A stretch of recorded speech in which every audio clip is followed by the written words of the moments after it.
Right now, let me show you how you can remove widgets on your Mac, right? So as you can see, I have a couple of widgets in there in the left section, and there are more ways how you can approach this. First of all, if I don't like this calendar widget, I can right click on it and either change size, but I can literally click on remove widget.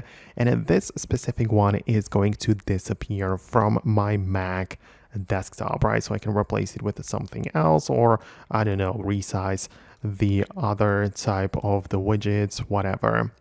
But if you generally want to make all of them disappear, meaning you don't really want to use widgets on your Mac anymore, then just go to the settings app of your device of the Mac, right? And if you are on the main page, you're gonna go to the desktop and a dock section, and in there we have a dedicated widgets menu, and you can decide that you uncheck the on desktop mode, and it literally makes all of the widgets disappear, so you don't even have to worry about which ones you have in there and how you want to use them, because you literally made all of them disappear, and you can make them come back if you would want it to. So I hope it helps. That's what I wanted to explain. Let me know your thoughts and opinions about it below. Subscribe for more, and I'll talk to you later in the next videos.